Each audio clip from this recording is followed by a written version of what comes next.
Привет, друзья! Дэн Иносанто родился 24 июля 1936 года в калифорнийском городке Стоктоне. Биография американца с филиппинскими корнями отличается множеством интересных моментов, большинство из которых связаны именно с единоборствами. В детстве Дэн серьезно увлекался футболом. В юношеские годы был капитаном футбольной команды. Бег на короткие дистанции также легко удавался парню. Во время учебы в Вашингтоне он не раз занимал призовые места. По окончании колледжа Дэн преподает физическую подготовку в обычной школе. Именно с этого времени начинается его увлечение восточными единоборствами. Начиналось все с дзюдо. 2 года Дэн успешно тренировался у Дюка Ишимура.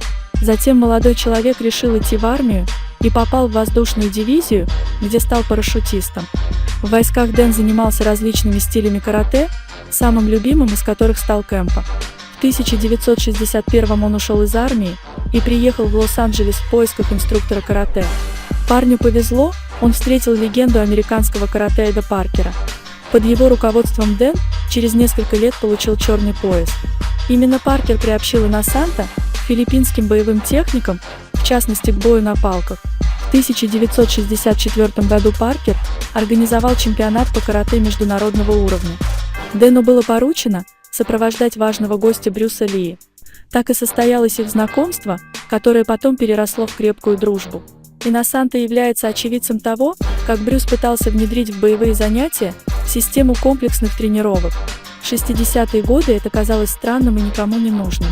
Развитие джит-кундо как индивидуальной системы боя стало во многом возможно благодаря единомышленникам, среди которых одним из первых и является именно Дэн Иносанто. Он помогал Брюсу в организационных вопросах и тренировочных процессах. Благодаря своим знаниям во многих боевых искусствах, Дэн смог внести в систему джит-кундо множество индивидуальных элементов. Иносанто был единственным учеником Брюса, которому было разрешено обучение до 3-го уровня. Дэн владеет собственной академией боевых искусств. Она расположена в Калифорнии. Мастер делится с учениками своими знаниями в области философии боевых тренировок. В заведении проводят обучение джит-кундо, филиппинским единоборствам и другим видам боевых искусств. Иносанто убежден, что для защиты боец должен быть многопрофильным, то есть уметь бороться в партере, отражать удары и владеть оружием.